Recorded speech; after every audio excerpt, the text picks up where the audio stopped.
o professor Lauro falou, então, vou começar aqui a palestra. Nós somos alunos da programa de pós-graduação em Engenharia Elétrica da UFMG, e a gente veio aqui falar um pouquinho sobre o que a gente mexe e, no final, sobre as áreas que a gente atua. Quem sabe vocês se interessam e ano que vem vai fazer Enem, né? Bem, basicamente, as perguntas vocês podem fazer no final, anota e faz no final se tiver alguma. A gente vai falar rapidinho aqui de como que é uma imagem digital, como é que a gente capta um objeto e transforma numa imagem dentro de um vídeo, chip, circuitos, sensores, a diferença, alguém que entende de máquina pode saber que você pode comprar uma máquina CCD ou CMOS, processamento de imagem, o que programa como o Instagram faz para ficar a imagem mais bonita, a gente vai falar um pouquinho disso também. Visão 3D, como que funciona a visão 3D dentro do cinema, como que a gente consegue ver as coisas em 3D, porque visão computacional, algumas aplicações, no final a gente fala da nossa área, de onde que a gente veio, como que a gente pode trabalhar com tudo isso. Primeiro a gente vai falar o básico das imagens digitais.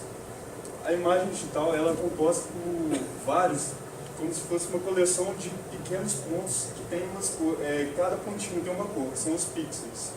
Quanto mais pixels, melhor é a qualidade dessa imagem. Como vocês sabem, as máquinas que vendem tem 12 megapixels, 20 megapixels, quanto mais melhor. Cada pixel ele é composto por uma combinação de 3 cores. Isso, pelo menos agora na química, faz uma associação com química. O conjunto dessas 3 cores pode formar todas as outras cores. Essas são as primárias. Porém, o computador ele não consegue ler cor. Ele lê números binários. Aí isso já entra mais para a área de engenharia aqui. Cada cor é composta por bit e a imagem que a gente vê no computador, a máquina ela vê um tanto de número. E é isso que a gente veio aqui trabalhar. Como que a gente capta a imagem, transforma em número e como a gente trabalha esses números para fazer diversas aplicações que a gente tem e vai mostrar mais na frente. Primeiro, isso aqui todo mundo já deve conhecer também, que tem vários formatos que são, as câmeras digitais, elas apresentam vários formatos. O JPEG, muita gente deve usar essa, TIFF, RAW, que são as mais comuns para câmera digital. E o interessante é que quando a gente trabalha com imagem digital, além de guardar a imagem, a gente consegue guardar a informação também. Que câmera que tirou a foto, quanto que tirou, a data, o horário, tudo vai dentro da mesma foto, do mesmo arquivo. Essa aqui, por exemplo, foi a primeira imagem digital do mundo. Ela foi tirada por esse cara, o Russell Kirsch, em 1977. Não tinha câmera digital na época ainda, e procedeu um tanto de que o pixel é importante. Essa imagem aqui ela só tem 30.976 pixels. Só isso. Hoje, por exemplo, uma máquina de 12 megapixels tem mais ou menos 12 milhões de pixels.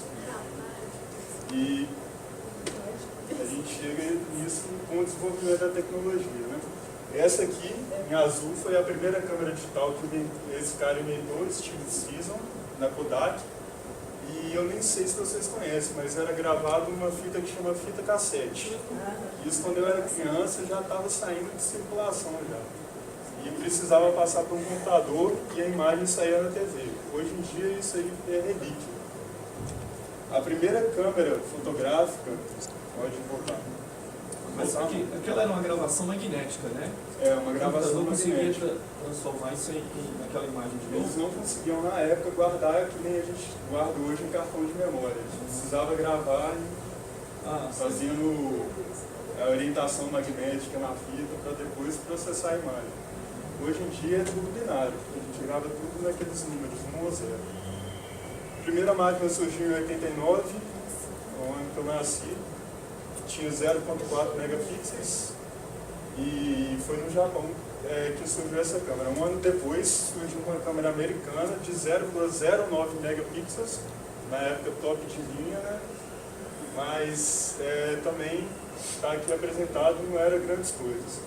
Interessante que essa primeira câmera aqui, digital, foi uma das primeiras com visor, e ela surgiu com a necessidade dos repórteres, jornalistas, tirarem a foto e enviarem rapidamente para a redação para fazer as reportagens. Então, a necessidade dessa câmera não surgiu para a gente no primeiro momento, apesar de todo mundo usar hoje em dia, foi mais para jornalismo. E que nem tudo na vida, né? Tem coisa que a gente começa primeiro como tecnologia de guerra e depois vira para a gente. Volta o vídeo aí. Não, o vídeo está na frente.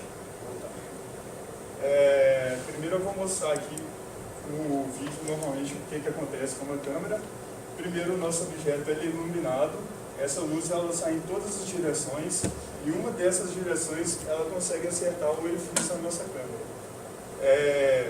Essa luz ela passa por um conjunto de lentes que foca no nosso sensor de imagem que vai aparecer daqui a pouquinho. Esse sensor que é responsável por transformar toda a luz que recebe o sensor em dados que a gente pode ler na tela do computador ou guardar em um chip da memória. Daqui a pouquinho a gente vai falar um pouquinho mais aprofundado disso. Isso aqui foi só para vocês terem a noção de o que acontece no primeiro momento. Falando um pouquinho agora da luz, que eu acho que agora, que era para ser horário de química, né, a gente entra um pouquinho nisso. A luz, ela pode ser vista como uma onda eletromagnética, que são dois campos perpendiculares entre si, um elétrico e um magnético, e eles se propagam em uma direção. Basicamente isso que eu vou falar aqui, depois eu aprofundo um pouco mais. Essas ondas eletromagnéticas, para facilitar o estudo delas dentro da própria engenharia, foi dividido em um espectro. Esse espectro, por exemplo, a luz que a gente consegue ver, que nossos olhos captam, ela está só numa pequena faixa aqui, que é ridícula perto das outras. Tem, por exemplo, a mesma onda com frequência diferente ou com comprimento de onda lambda diferente, pode ser usada tanto para infravermelho, até onda de rádio, televisão, é o mesmo tipo de onda, o que muda é só a energia e a frequência dela. Mas focando agora que a gente está em fotografia, a gente vai focar na da luz, que é o comprimento de onda varia de 400 nanos a 700 nanômetros. Está bem teórico aqui, mas daqui a pouco a gente mostra umas coisas mais interessantes. A cor violeta, ela tem um lambda menorzinho, é o menor lambda do espectro, e o vermelho é que tem a maior. Então, basicamente é isso. Esse cara, ele conseguiu demonstrar uma coisa muito interessante com Einstein, que todo mundo conhece ele pela fórmula E igual a MC ao quadrado. Mas ele, inclusive, ganhou um prêmio Nobel por outro efeito, que chama efeito fotoelétrico, que é um dos principais efeitos que a gente vê para construir uma câmera digital, por exemplo. É um efeito assim, bem que acho que o Thiago e a Mariana vai falar um pouco mais para frente, mas vamos lá. O interessante da máquina, aqui a gente já começa a falar uma coisa um pouco mais interessante, que ela consegue captar não só a luz que a gente vê para tirar foto assim, mas também ela consegue captar o espectro que a gente não vê. Por exemplo, o infravermelho, ultravioleta, para fazer ultrassom, para fazer imagens térmicas. Então isso já é uma coisa a mais que a gente consegue com a câmera, com os sensores que a gente produz. Aqui, por exemplo, tem um mesmo quadro que a gente tirou foto, que a gente não, né? Isso é da internet. A gente conseguiu fotos de diversos tipos de radiação, desde a visível até a infravermelha e assim por diante, que é muito importante isso. Por exemplo, essa é uma... pode passar também. Tem a imagem que a gente chama de hiperespectral, que ela varre todo o espectro, a gente consegue tirar uma foto de do mesmo objeto varrendo todo o espectro, e a gente consegue ter uma visão, talvez não é uma visão muito boa para o nosso olho, mas por questão de agricultura, mineralogia, para saber que tipo de minério que tem e essas coisas, esse tipo de câmera é muito importante. Falando um pouco agora do circuito, que a gente encontra em todo lugar, desde o celular, desde do radinho de controle remoto, TV, da televisão, do computador, todo equipamento eletrônico ele tem a mesma ideia, que é processar um sinal elétrico, desde o radinho até o celular, por exemplo. E esses daqui são basicamente os componentes que compõem qualquer equipamento elétrico que a gente conhece. Transistor, diodo, resistor, indutor e o capacitor. Esses eu acho que o mais importante da gente comentar é o transistor. Mais pra frente eu vou falar um pouquinho. Com o passar do tempo, os computadores começaram a ficar muito grandes. Então surgiu a necessidade de comprimir todo aquele processamento, poder de um computador em um chip muito pequeno. E a miniaturização dos circuitos ela foi importante graças à tecnologia que a gente surgiu, pode passar também, que é do silício. Nessa tecnologia é uma tecnologia extremamente cara, que precisa de um lugar muito limpo para ser fabricado, porque um único grão de poeira ele pode danificar toda a fabricação do circuito. Mas só que quando tudo é bem feito, por exemplo, dentro da Intel, a gente consegue chegar num chip, por exemplo, que aqui dentro, um chip desse tamanho mais ou menos, tem bilhões de transistores e consegue fazer tudo que a gente consegue fazer no computador. Só um chipzinho bem pequeno. E da mesma forma que a gente pode fazer esse circuito de computador, a gente pode fazer sensor de imagem também. Um pouquinho mais para frente eu entro em detalhe. Então, basicamente, aqui a gente tem uma câmera digital, que ela é composta por lentes óticas para focalizar o raio no nosso sensor de imagem. Tem os circuitos integrados que são feitos por chips de computadores e toda a eletrônica que hoje em dia a gente consegue pegar, mexer na imagem, na própria câmera, mudar várias coisas. Isso é graças à tecnologia em silício. Tem algumas câmeras sem flash também, tem visor e basicamente é isso. Aqui eu já vou citar alguns exemplos de câmeras que a gente tem no mercado, que é a câmera infravermelha, que a gente consegue inclusive ver no escuro ou temperatura diferente, câmera 3D, que a tecnologia 3D a Mariana vai explicar um pouquinho daqui a pouquinho. E as PillCams, que são câmeras que estão surgindo no mercado agora também para fazer exame de colonoscopia. Em vez de enfiar um tubo na sua garganta, você engole uma câmera desse tamanho, bem pequena, e ela vai tirando foto do seu intestino inteiro. Depois a gente pega as imagens para analisar. É um pouco bizarro, mas é melhor que enfiar um tubo na garganta. Mas agora vamos falar um tiquinho só do sensor de imagem. Pode passar. Sensor de imagem tem vários tipos no mercado de fotodetectores. E o mesmo princípio de funcionamento, a gente não é o mesmo princípio, mas tem todo poste de Belo Horizonte tem um sensor que chama LDR, que quando não tem luz do sol, ele ativa a luz. Os próprios painéis solares de produzir energia, que está em alta hoje em dia, ele tem um princípio parecido de funcionamento, mas o foco nosso é o sensor de imagem. A gente vai falar um pouco mais. O sensor de imagem ele é como se fosse um sensor com vários pixels. Como eu disse que tem pixels na imagem, existe também um pixel no sensor, que a gente chama que é como se fosse uma coleção de sensores também. E cada sensor ele recebe uma intensidade de luz diferente, que a gente chama de fótons. E quanto mais energia tiver esse fóton, diferente vai ser a intensidade de cada bolinha aí, que a gente consegue ver. Mais pra frente dá pra ver melhor. Aqui, o que eu estava falando é isso. Esse aqui é um sensor de imagem ampliado. Cada quadradinho ele vai representar um pixel da câmera também. Então, cada quadradinho aqui, ele vai receber uma quantidade de fótons e vai interpretar como uma cor diferente, para depois a gente conseguir produzir uma imagem.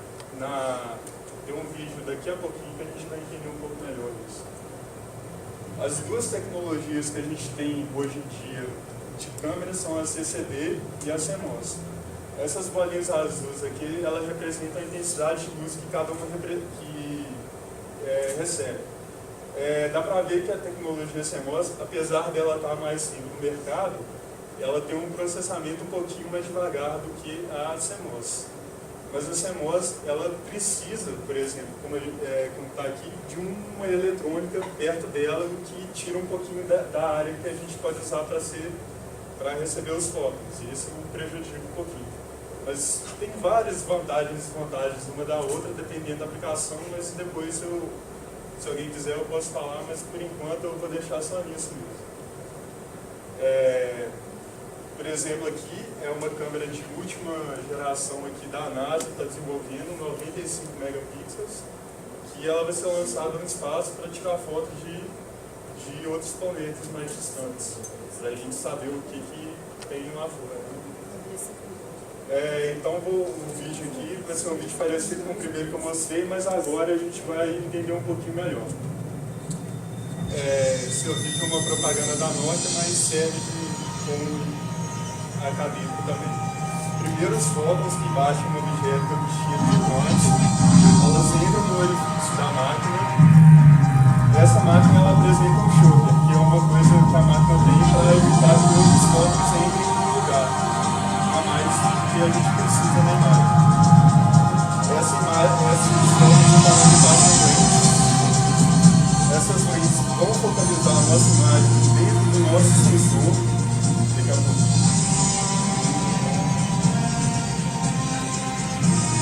Aí quando essas imagens elas chegam no nosso sensor de imagem que eu tinha dito antes, o sensor de imagem vai transformar os fótons em sinais elétricos. Esses sinais elétricos vão passar por diversos circuitos que vão transformar a nossa imagem em código binário. E esse código binário, dependendo se a gente quer guardar a imagem ou mostrar ela dentro de um visor, elas vão ser processadas, por exemplo, na tela LCD, com as cores vermelho, verde e azul, e a gente consegue ter a nossa imagem. Pode pausar. E agora a Adriana vai falar sobre o emprego. Alguma pergunta, gente? Tem? Já sabemos o que lei?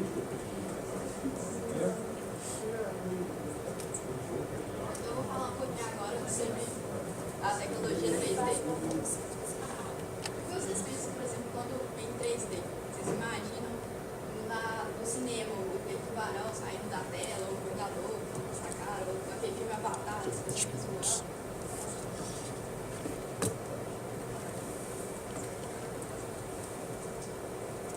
Então, o 3D significa terceira dimensão. No quadrado, por exemplo, nós temos duas dimensões, a altura e a largura. No 3D, por exemplo, no cubo, a gente tem a altura, a largura e a profundidade. Mas como o cérebro, ele consegue enxergar essa terceira dimensão, que seria a profundidade. Por exemplo, coloca sua mão na frente da sua cara e fecha um olho. E agora fecha o outro. Você vai ver parecendo que sua mão está mexendo, mas na verdade ela não está, ela está parada. O que o cérebro faz, cada olho ele pega uma posição diferente da imagem da sua mão, e aí juntando essas duas, o cérebro consegue formar uma imagem que dê essa impressão de profundidade. No cinema, por exemplo, nós temos os óculos 3D que permitem você ver essa profundidade. No mais comum, que é o mais antigo, que era vermelho e azul, ele polariza uma cor azul e a cor vermelha. Então, cada hora você vê uma imagem de acordo com a cor, e essas duas cores juntas, elas dão a impressão de profundidade. E tem outros tipos de óculos, por exemplo. Esse aqui é um óculos passivo, que ele polariza as imagens na direção vertical e direção horizontal. Esse é um óculos ativo, que ele fecha, ele sincroniza com a televisão, e cada hora ele fecha um olho, para que você possa ter impressão dessas diferentes imagens. E na televisão, que você não usa o óculos, esse filtro é feito na própria televisão. Mas no caso dos humanos, nós temos os cérebros e os olhos. Mas no caso de um robô, por exemplo, aí nós utilizamos a câmera estéreo, que dá essa, como se fossem duas câmeras. Então, um pouquinho de matemática. Se você tem aqui uma cena, uma imagem, por exemplo, e aqui você tem a câmera, a imagem desse objeto é formada nesse plano. E por semelhança de triângulos, você consegue ter a posição da imagem, a orientação dela em X e Y, mas em Z, que seria a profundidade. Só com esses dados você não consegue achar essa profundidade. Então, por isso utilizamos uma câmera só. E por isso nós utilizamos duas câmeras. Por exemplo, se eu colocar seu dedo meio inclinado assim na frente da cara e fechar um olho, agora vem com o outro e tenta encontrar o dedo no outro. Agora, se você fizer isso com os dois olhos abertos, é mais fácil você achar. Significa que é importante ter os dois olhos para ter essa noção de profundidade. Só o meu.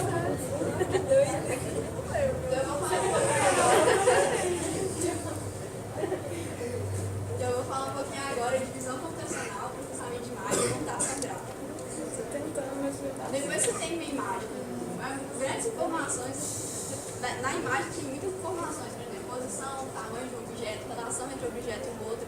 E 75% das informações que um ser humano recebe são através de imagens. Mas como detectar, por exemplo, as informações que essa imagem transmite? Então, na visão computacional, ela é a visão de uma máquina, como as máquinas enxergam. E ela tenta interpretar o conteúdo da imagem. Por exemplo, numa sala que tem várias pessoas, ela pode reconhecer o número de faces de pessoas que tem na sala, ou numa cara de uma pessoa, por exemplo, olhar a testa, os olhos, olhar a boca. Num carro, por exemplo, consegue identificar quais são os caracteres de uma placa, ou os contornos, os contornos de uma imagem, de um prédio, de um animal. E a visão computacional também é utilizada para navegação de robôs, por exemplo. O robôzinho da NASA, Mars Rover, ele utiliza a computação gráfica para navegação. E alguns mísseis também, no exército, também é utilizado para detecção do alvo. Na medicina também pode ser utilizado para encontrar tumores ou diferenciação de células. Na indústria automobilística, para ver a detecção de ponteiro, de caracteres. Na agricultura também, para a detecção de ervas daninhas. E aqui tem um videozinho falando algumas aplicações, por exemplo, está contando o número de células, o número de espaços, vendo uma garrafa, se todas estão com tampa, o nível das garrafas são iguais.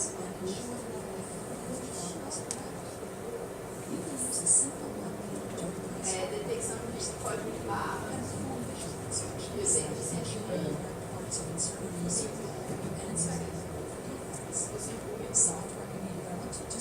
Falhas na parede, por exemplo. E os caracteres escritos também a gente pode reconhecer para saber qual que é.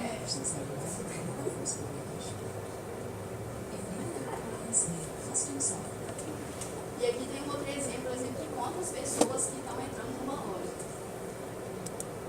Aí isso pode ser usado em lojas, por exemplo, para saber qual que é o maior fluxo de pessoas, em que horário que é, para ver no marketing também foi implementado.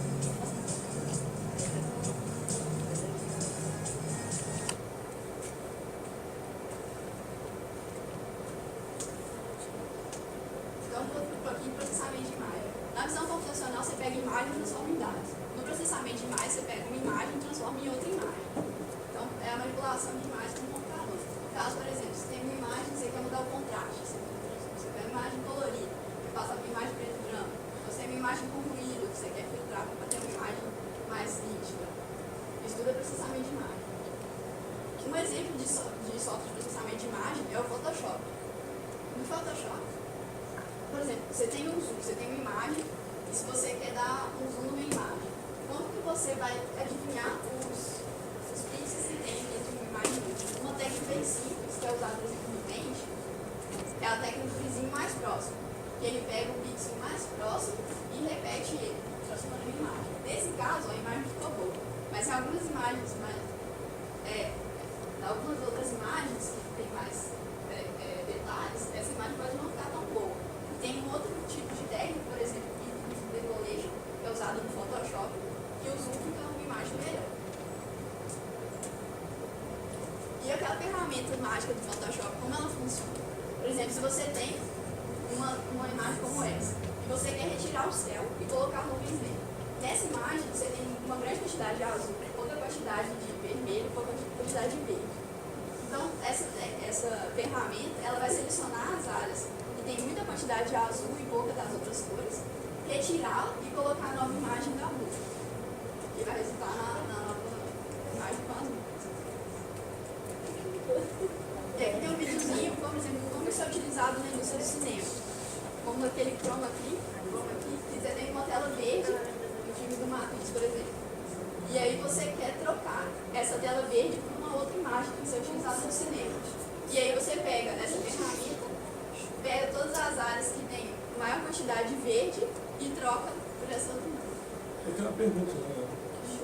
Inclusive para videoclipe também, a gente vê muito isso. Mas por que o verde? Você sabe? Os verdes poderiam usar outra cor? Mas pode... Ah, De preferência, uma das três cores. De preferência, verde, vermelho ou azul. São uma das três cores. Cores básicas. Três cores. Vermelho, azul.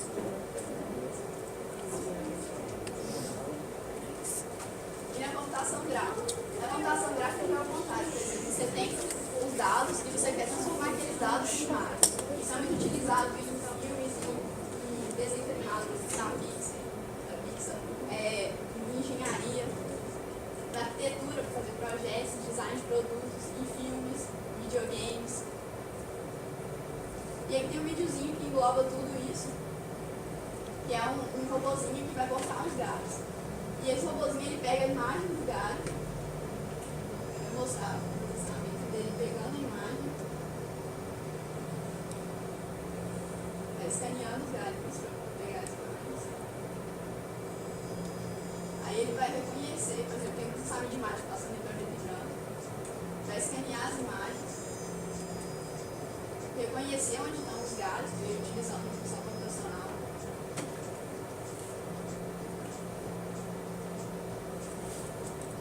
Uma imagem estéril, como já foi dito, duas imagens podem recriar os galhos nas três dimensões. Detectar os pontos que ele quer que corte. E aí então o robô vai executar e cortar no ponto marcado. Então já temos uma aplicação de robótica, né? Essa questão da A imagem. função computacional é muito utilizada. Então, podemos demitir o pessoal do trabalho da nossa. Aí mostra jogando.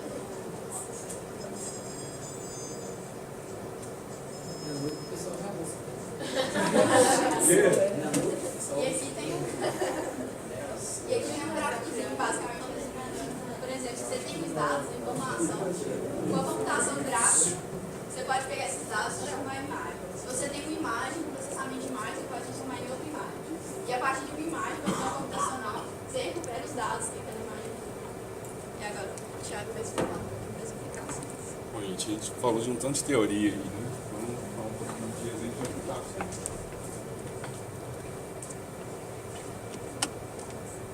Então, o primeiro exemplo que a gente trouxe é a visão estéreo. A visão estéreo ela é usada, por exemplo, para reconstrução 3D. Então, nesse caso aqui, o robô ele possui duas câmeras, que é um braço de uma câmera, um braço do robô, que ele percorre o corpo da pessoa e ele detecta pontos com 3 dimensões e com isso você consegue construir um objeto. Vou te passar. Bom, aqui, né, no caso, ele faz isso, ele capta, ele possui duas câmeras diferentes que captam imagens ligeiramente diferentes, como essas duas imagens. Aqui você observa que, pelo tanto da imagem, da elas são muito diferentes, e essa pequena diferença é suficiente para captar a terceira dimensão da imagem. Esse aqui é um exemplo aplicado, né, do uso da visão estéreo para navegação de robôs. Esse aqui é um dos robôs mais desenvolvidos tecnologicamente falando, né? Ele usa vários sensores, várias técnicas e usa também visão externa para ajudar na navegação. Chama Big Dog. Um outro exemplo de aplicação é câmera de vigilância. A gente tem também câmeras que a gente usa para entretenimento, né? Celulares, câmeras de pessoal, webcam. E na comunicação também, né? Emissoras de TV são diretamente dependentes das tecnologias. Bom, isso aqui, alguns exemplos possuem a necessidade de uma tecnologia mais de ponta e, consequentemente, mais cara. Né? Essa aqui, por exemplo, é uma aplicação que chama Super Câmera, que está em alta agora, né? Que é uma câmera que consegue captar muito mais quadros por segundo, então você consegue pegar detalhes de fatos, né? Que com uma câmera normal você não consegue pegar. Por exemplo, uma bala, o deslocamento de uma bala, ou o balão estourando na cara de uma pessoa, ou um balão estourando na mão de uma pessoa. Então, assim, ela capta geralmente cerca de 100 vezes mais do que uma câmera normal. Então, na hora que você toca, quando você reproduz isso na velocidade padrão, você acaba conseguindo ver detalhes que você não consegue ver. E outras aplicações, né, mais caras são na astronomia, né, por exemplo, telescópios que tiram fotos do universo. E esse aqui por exemplo, uma foto do telescópio Hubble, né, que é um dos que tem uma maior sensibilidade. Então, nessa foto tem estimado que ele captou cerca de 10 mil galáxias. Bom, e onde que a gente pode achar formação para isso? Onde a gente pode, quem quiser, né, futuramente trabalhar nessa área, a gente tem uma apresentada aqui, já tem algumas coisas para mostrar para vocês. Né? Então, que tipo de capacidade, né, de conhecimento você tem que ter? Né? Você tem que ter uma graduação em áreas exatas, ciências da computação, física, não só essa técnica, áreas afins, e tem que ter um certo conhecimento, pelo menos básico, de processamento de sinais.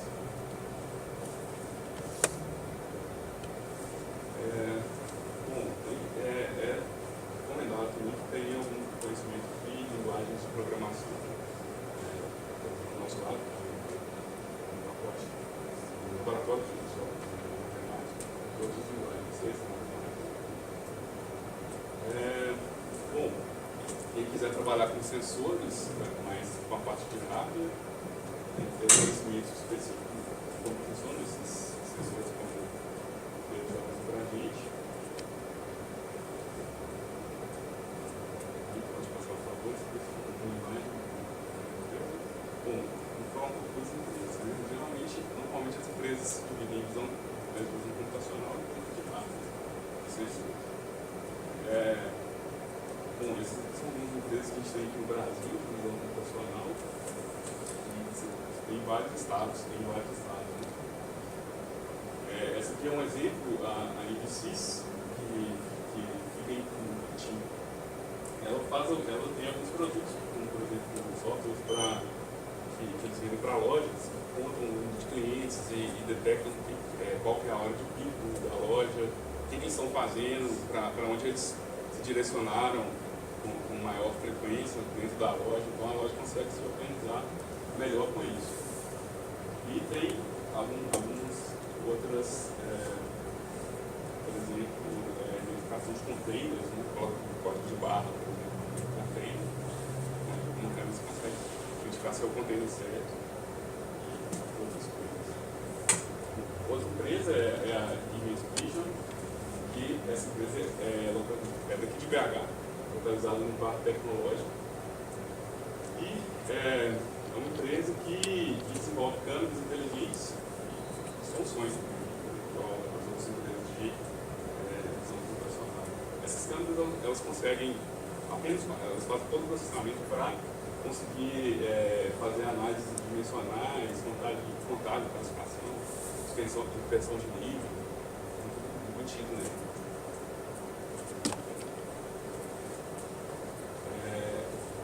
Essa empresa de BH, ela foi incubada na UFMG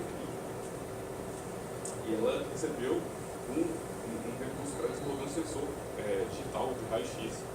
Então aquela chapa de raio-x que a gente costuma tirar, geralmente demora um pouco, eles estão fazendo um sensor que vai funcionar como se fosse uma máquina digital, o médico tira a foto e na mesma hora tem a biografia do computador. Esse produto já está desenvolvido. Recebeu na vez do desenvolvimento. Essas aqui são empresas que desenvolvem sensores de imagem. Com a Sony, escolheu que a Sony foi falar um pouco mais da Sony, que é bem considerável nessa área. Então a Sony ela fornece sensores para várias outras empresas, várias outras coisas, fornece sensores para várias outras empresas. Então isso aqui a gente pegou um chamado para trabalhar na Sony, eles são uma fábrica de semicondutores e tem esses características que eles exigem, formação de elétrica, de experiência. Onde a gente encontra formação nessa área, em BH, né? Então a gente tem o CORO, que é um laboratório de robótica, sistemas de computação de robótica, que é localizado na escola de engenharia. Uma das pesquisas que eles fazem eles caducam um carro autônomo e através de visão computacional ele consegue se orientar sobre interpolações, apenas com a ajuda de câmera. Esse é o trajeto de carro 3, 4, 6 km, sem ninguém controlando.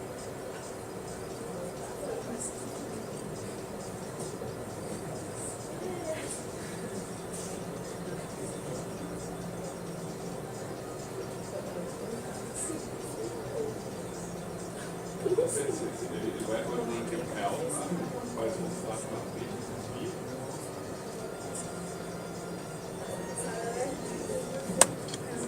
A gente vê um carro andando sozinho, assim,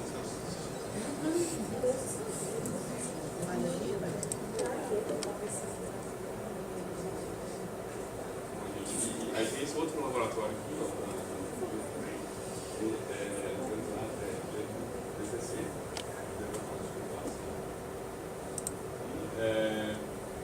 Bom, eles desenvolveram alguns projetos com helicóptero, com ETS, e esse avatar aqui, que ele mexe de acordo com o movimento da cabeça da pessoa.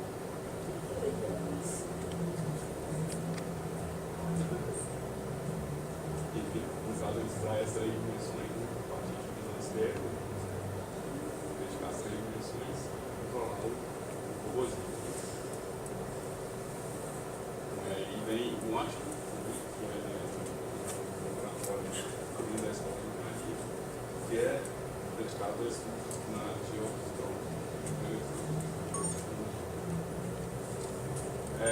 Bom, eu acho que tem várias pesquisas, células solares, sensores de vermelho, sensores óticos, entre outras coisas. Bom, um projeto que eles estão trabalhando agora é o desenvolvimento de tecnologia infravermelho, que é uma coisa super restrita, que países que desenvolvem essa tecnologia têm o maior cuidado para divulgar isso muito possível, porque é uma questão militar, questão de ética. Então, eles não divulgam essa tecnologia. Então, a gente aqui no Brasil até hoje, a gente está engatinhando nisso, e a gente consegue comprar de lá. Então, ser assim fácil. Então, eles estão trabalhando nessa linha aí. Tem esse Instituto Nacional de Ciência e Tecnologia, no Justiça 5.2, que está, vou passar por favor, que está organizando esse projeto de desenvolvimento nessa área. Ele é sediado na PUC.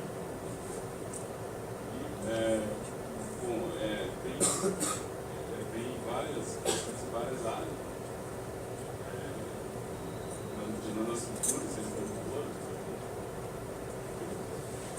Então são essas instituições que estão vinculadas e essa empresa. É isso, gente. Então a gente abre agora para perguntas, se alguém tiver uma pergunta. E a gente agradece.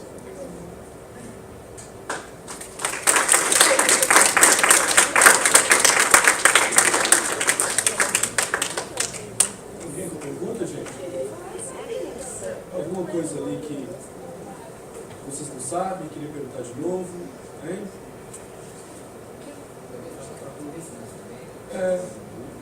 Alguma coisa da área de engenharia?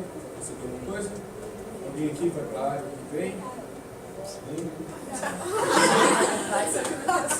Se fica com vergonha, pode falar.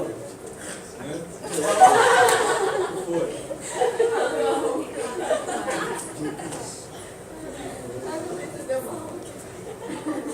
E aí, Carol, você fala?